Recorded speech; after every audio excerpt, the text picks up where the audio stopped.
All right, chapter 2 is called Bid Day. "Do not speak to anyone, Morrigan," her father muttered for the 1,000th time that morning, hurrying up the steps of Town Hall in great strides she struggled to match. "You will be sitting on the stage with me, where everyone can see you. Understand? Don't you dare make anything happen. No broken hips, or swarms of wasps, or falling ladders, or—" "Shark attacks?" offered Morrigan. Corvus rounded on her, his face blooming scarlet patches all over. "Do you think this is funny? Everyone in Town Hall will be watching to see what you do and how it will reflect on me. Are you actively trying to ruin my career?" "No," said Morrigan, wiping a bit of angry spit from her face. "Not actively." Morrigan had been to Town Hall on several other occasions, usually when her father's popularity was at its lowest ebb and he needed a public show of support from his family. Flanked by stone columns and sitting in the shadow of an enormous iron clock tower, the gloomy-looking town hall was Jackaloflax's most important building. But the clock tower, although Morrigan usually tried not to look at it, was much more interesting. The sky-faced clock was no ordinary clock. There were no hands, no lines to mark the hours, only a round glass face with an empty sky inside that changed with the passing of the age. From the palest pink dawn light of morning tide, through the golden bright basking to the sunset orange glow of dwindle sun, and into the darkening blue of the gloaming. Today, like every day this year, they were in the gloaming.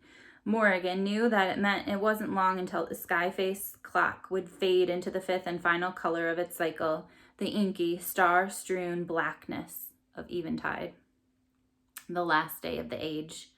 But that was a year away. Shaking it out of her head, Morrigan followed her father up the steps. There was an air of excitement in the normally somber, echoing hall. Several hundred children from all over Jackaloflax had arrived wearing their Sunday best. The boys with their hair slicked down, and the girls with pigtails and ribbons and hats. They sat straight-backed in rows of chairs under the familiar stern gaze of President Wintersea, whose portrait hung in every home, shop, and government building in the Republic, always watching, always looming large. The riotous sound turned to a buzzing murmur as Morrigan and Corvus took their seats on the stage behind the podium.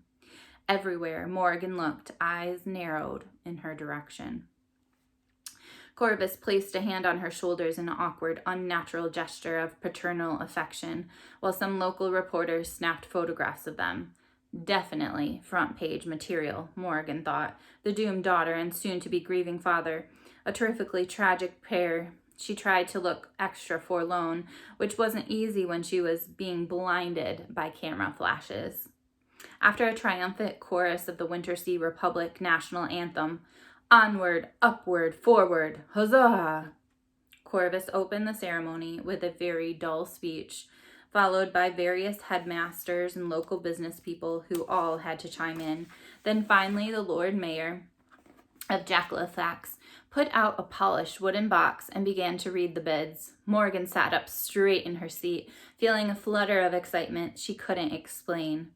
"Madame Harana Savi of the Silklands Ballet Company," he read from the front of the first envelope he pulled out, "wishes to present her bid for Molly Jenkins." There was a squeal of delight from the third row, and Molly Jenkins leapt from her seat, rushing to the stage to curtsy and collect the envelope that contained her bid letter. "Well done, Miss Jenkins. See one of the aides at the back of the hall after your ceremony, dear, and they'll direct you to your interview room." He retrieved another envelope. "Major Jacob Jackallery of the Poisonwood School of Warfare wishes to present his bid for Michael Salisbury." Michael's friends and family cheered as he accepted his bid. "Mr. Henry Sniggle, owner and proprietor of Sniggle's Snake Emporium, wishes to present his bid for Alice Carter for herpetology apprenticeship." Dear me, how fascinating. The bidding carried on for almost an hour. The children in the hall watched anxiously as each new envelope was drawn from the box. Each announcement was met with shouts of joy from the recipient and his or her parents and a collective sigh of disappointment from everyone else. Morrigan began to get fidgety. The novelty of bid day had worn off a bit, really, and she thought it would be exciting. She hadn't accounted for all the dull, gnawing jealousy that settled in the pit of her stomach as she watched child after child snatch up his or her envelope, each one containing some shiny future that she would never have for herself. A cheer erupted from the front row when Corey Jameson was bid on by Mrs. Jennifer O'Reilly from the prestigious Wintersea Academy, a government-sponsored school in the capital. It was his second bid for the day. The first was from a geology institute in Prosper, the richest state in the Republic, where mined rubies and sapphires. My, said the Lord Mayor, patting his fat stomach as Corey collected his second envelope and waved it over his head to even louder cheers from his family in the audience. 2 bids. This is a turn up for the books. The first double bid Jack LaFlax had seen in a few years. Well done, lad, well done. You have a big decision to make. And now we have anonymous bid for... The Lord Mayor paused, glancing at the VIP section and back to the letter in his hand. He cleared his throat. For Miss Morrigan Crow. Silence fell. Morrigan blinked. Had she imagined it? No. Corvus rose slightly from his seat, glaring at the Lord Mayor, who shrugged helplessly. Miss Crow, he said, waving her forward. A chorus of whispers arose from the audience at once like a flock of birds startled into flight. It's a mistake, Morrigan thought. The bid is for someone else. She looked across the rows of children. Nothing but scowling faces and pointed fingers. Had Town Hall just grown twice as big, twice as bright? It felt like a spotlight was shining directly on her head. The Lord Mayor beckoned her again, looking fretful and impatient. Morrigan took a deep breath and forced her legs to stand and walk forward, each footstep echoing excruciatingly in the rafters. Taking the envelope in her trembling hand, she looked up at the Lord Mayor, waiting for him to laugh in her face and snatch it back. This isn't for you. But he simply stared back at her, a deep line of worry between his eyebrows. Morrigan turned the envelope over, her heart pounding, and there in fancy handwriting, her name, Miss Morrigan Crow. It really was for her. Despite the growing tension in the hall, Morrigan felt lighter inside. She fought the urge to laugh. Well done, Miss Crow, said the Lord Mayor with an unconvincing smile. Take your seat now and see one of the aides at the back of the hall after the ceremony. Gregory, said Corvus in a warning undertone. The Lord Mayor shrugged again. It's tradition, Corvus, he whispered. More than that, it's the law. The ceremony continued and Morrigan, stunned and silent, sat down. She didn't dare open her bid. Her father was still glancing at the ivory-colored envelope every few seconds as if he wanted to seize it from her hands, to set fire to it. Morrigan tucked it away in a pocket of her dress just to be safe and held it tightly as 8 more children accepted their bids. She hoped the ceremony wouldn't last much longer. Despite the Lord Mayor's brave attempts to carry on as if nothing had happened, she could still feel several hundred eyes burning into her. Mrs. Ardith Asher of the Deerview Ladies' College. Never heard of it. Wishes to present her bid for... The Lord Mayor trailed off. He took a handkerchief from his pocket and mopped the sweat from his brow. For Miss Morrigan Crow. This time the audience gasped. Morrigan moved as if in a dream to collect her second bid of the day. Without even looking to see if it really was her name in front, she put the envelope, pink and sweet-smelling, in her pocket to join the other. Just minutes later, Morrigan's name was called a third time. She rushed forward to collect her bid from Colonel Van Leeuwenhoek of the Harmon Military Academy. Hurrying back to her seat as swiftly as possible and staring determinedly at her shoes, she began to ignore the swarm of butterflies holding a celebration in her stomach. It was hard not to grin. A man in the third row stood up and shouted, "But she's cursed! This isn't right!" The man's wife pulled at his arm, trying to shush him, but he wouldn't be shushed. 3 bids, never heard of such a thing. A rumble of agreement spread throughout the audience. Morrigan felt her happiness stutter like a dying gaslight. The man was right. She was cursed. What would a cursed child possibly do with 3 bids? She'd never be allowed to accept them. The Lord Mayor held out his hands, appealing for quiet. Sir, we must continue, or we'll be here all day. If everyone could please be quiet, I'll get to the bottom of this most unusual turn of events after the ceremony. If the Lord Mayor was hoping for calm to be restored, he was to be disappointed.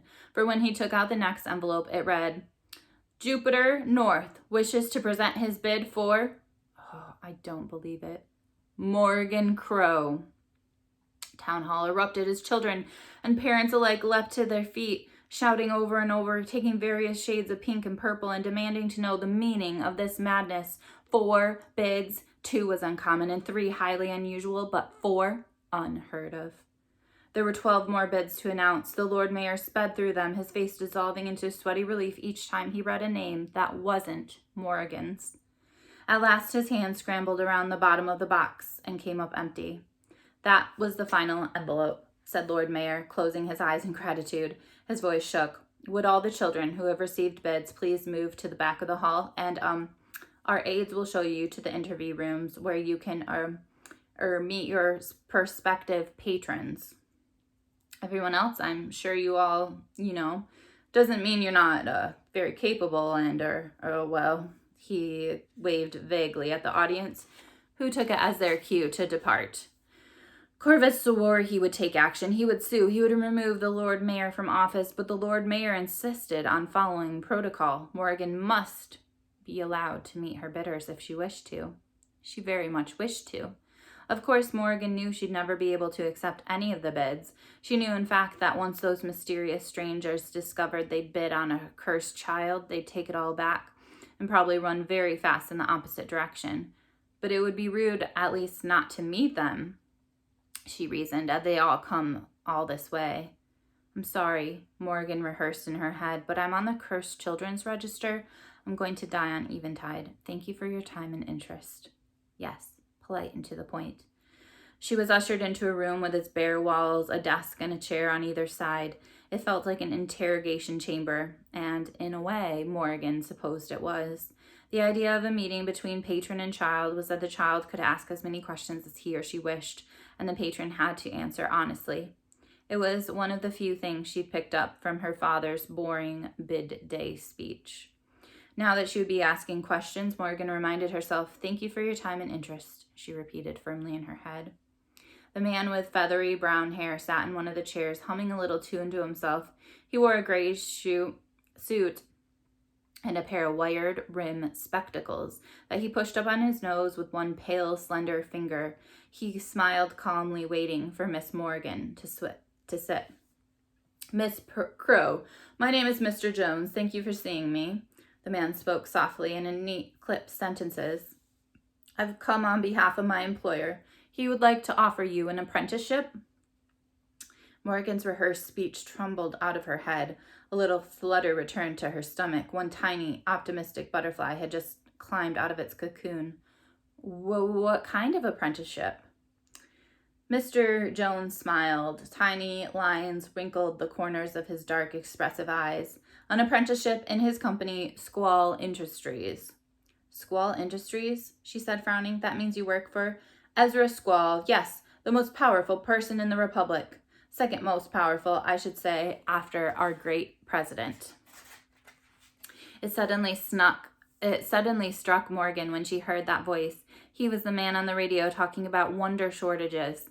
He looked just the way he ought to, she thought, serious and neat, tasteful. His white, spidery hands were clasped firmly in front of him, his skin so pale it was nearly translucent. He wasn't terribly young, but he wasn't old. There was nothing unruly about him, nothing to mar his immaculately groomed appearance, but for a thin white scar that split his left eyebrow clean in half, and a splash of silent, silvery hair at his temples. Even his movements were very precise and deliberate, as if he couldn't spare the energy for any unnecessary gesture. A perfectly contained man. Morrigan narrowed her eyes. What could the second most powerful person in the Republic possibly want with me? It's not for me to say why Mr. Squall wants what he wants, said Mr. Jones, briefly unclasping his hands to straighten his spectacles again.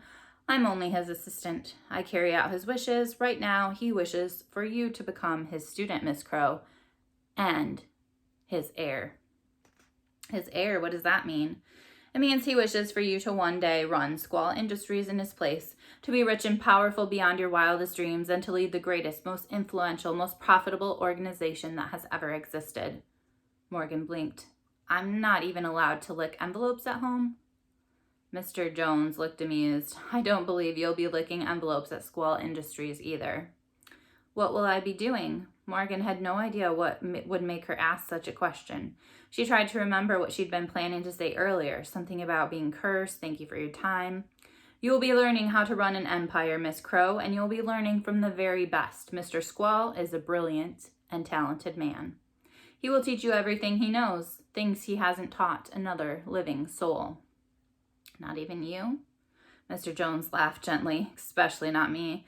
By the end of your apprenticeship, you will be in command of Squall Industries' mining, engineering, manufacturing, and technology sectors. Over 100,000 employees all over the Republic, all reporting to you. Morrigan's eyes widened. Every citizen, every household in this country will owe you a debt of thanks. You will be their lifeline, the provider of their warmth, power, food, entertainment. Their every need, every want, all reliant on the use of wonder, and all filled by the good people at Squall Industries, by you. His voice had become so soft, it was almost a whisper. Morgan leaned closer. Ezra Squall is the nation's greatest hero, he continued. More than that, he is their benevolent God, the source of their every comfort and happiness, the only living person with the ability to harvest, distribute, and command wonder. Our republic relies on him totally. His eye had taken the unsettling gleam of a fanatic. One corner of his mouth curled into a strange little smile. Morgan shrank back. She wondered if Mr. Jones loved Ezra Squall, or was afraid of him, or wanted to be him, or all three. Imagine, Miss Crow, he whispered. Imagine how it must feel to be so beloved, so respected and needed. One day, if you work hard and do as Mr. Squall teaches, that will be you. She could imagine it. She had imagined it 100 times over, how it would feel to be liked instead of feared, to see people smile instead of flinch when she walked into a room. It was one of her favorite daydreams. But that was all it was, Morgan told herself, shaking the cobwebs out of her head. A daydream. She sat up straight and took a deep breath, willing her voice not to tremble.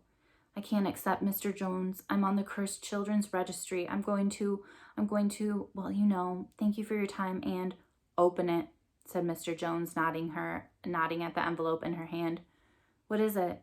Your contract. Morgan shook her head in confused. My what? It's standard. He gave a tiny shrug, one shoulder. Every child commencing sponsored studies must sign a contract and have a parent or guardian sign also. There goes that, Morgan said. My father will never sign this. Let us worry about that. He pulled out a silver pen from his coat pocket and placed it on the table. All you have to do is sign. Mr. Squall will take care of everything. But you don't understand. I can't. I understand perfectly, Miss Crow. Mr. Jones watched closely, his eyes piercing her own. But you needn't worry about curses or registers or even eventide. You needn't worry about anything ever again. Not if you're with Ezra Squall. But sign, he nodded the pen. Sign, and I promise you, one day you'll be able to buy and sell every person who has ever made you unhappy. His glittered eyes, calm and secretive smile made Morgan believe just for a second that he and Ezra Squall could somehow see a future for her that had never, ever been dreamed possible. She reached for the pen and hesitated. There was one last question burning inside her, the most important question of all. She looked up at Mr. Jones. Why me? There was a loud knock. The door swung open and the Lord Mayor stumbled in looking harassed. I'm terribly sorry, Miss Crow, he said, pressing a handkerchief to his forehead. His suit bore sweat patches and what was left of his hair stood on end. Someone appears to have played a horrible prank on you, on all of us. Prank? Corvus stalked in behind him, his mouth in a thin line. There you are. We're leaving. He grabbed Morgan's arm, pulling her out of the room. Her chair tipped over and clattered to the floor. None of your other so-called bidders have arrived, said the Lord Mayor, trying to catch his breath as he followed them into the hallway. I blame myself. I should have realized. Harmon Military, what's it? Devereux ladies thingy. Never heard of them. Made up, you see. He looked desperately from Morrigan to her father and back again. Terribly sorry for putting you through this. Corvus, old friend, no hard feelings, I hope? Corvus glowered at Lord Mayor. But wait, began Morrigan.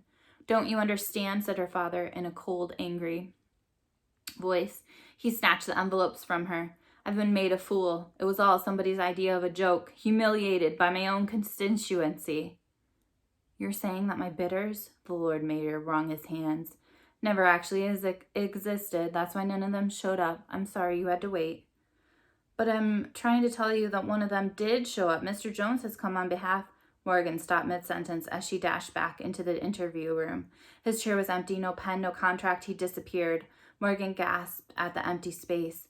Had Mr. Jones slipped out while they'd been arguing? Did he change his mind? Or had he been just playing a prank as well? Realization sank in swiftly, like a boot to the stomach. Of course it was a joke.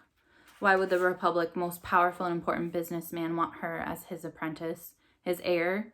The thought was positively ridiculous. Morgan's cheeks turned pink as a wave of belated embarrassment hit her.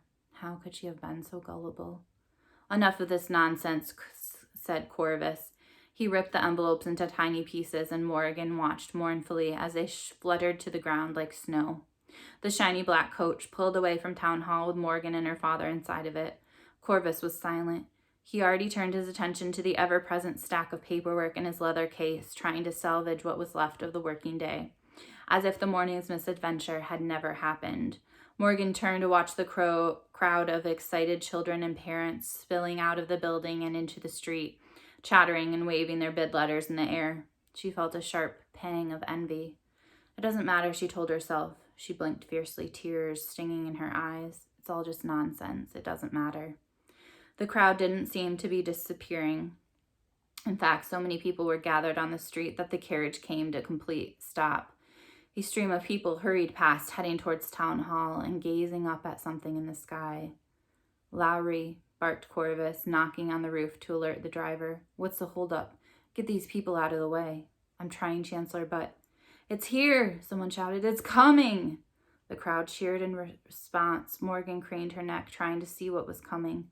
People embraced the streets, not just bid day children, but everyone, whistling and whooping and throwing their hats in the air.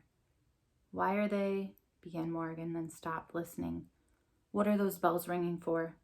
Corvus looked at her strangely. His papers slid from his hands and scattered across their carriage floor as he pushed open the door and leapt out onto the street.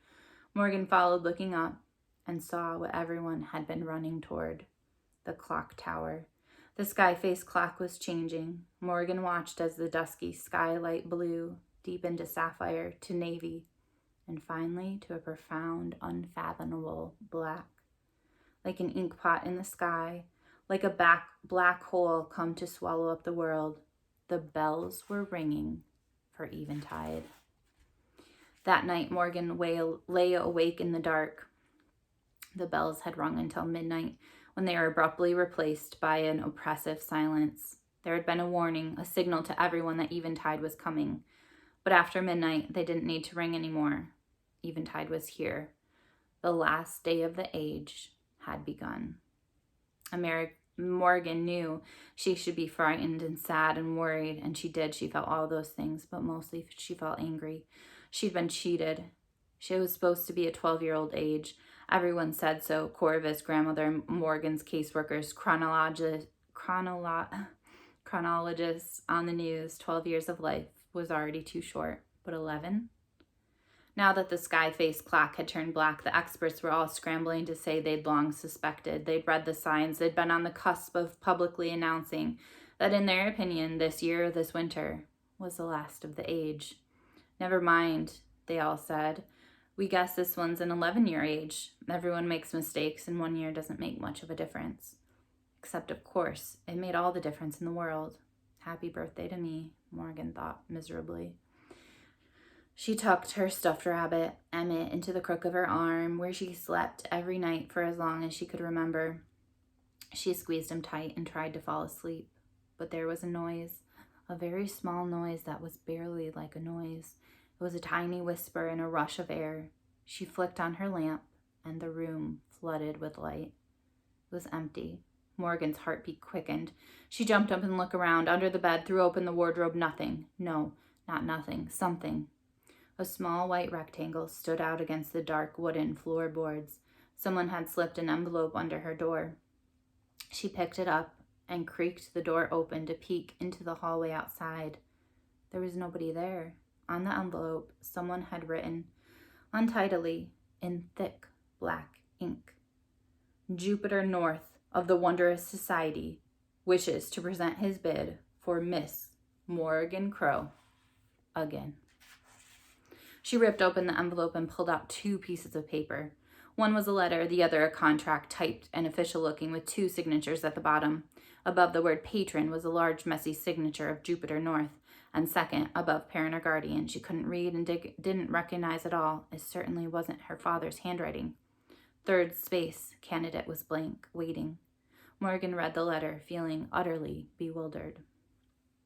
Dear Miss Crow, congratulations, you have been selected by one of our members as a candidate for entry into the Wondrous Society. Please be advised that your entry is not assured. Membership in the society is extremely limited, and each year hundreds of hopeful candidates compete for a place among our scholars. If you wish to join the society, please sign the enclosed contract and return it to your patron no later to the last day of winter 11. Entrance trials will begin in spring. We wish you the very best of luck. Regards, Elder G. Quinn, Proudfoot House, Veermore, FS. At the bottom of the page in a hurried black scrawl was a brief but thrilling message. Be ready. This is getting intense. I'll see you guys later.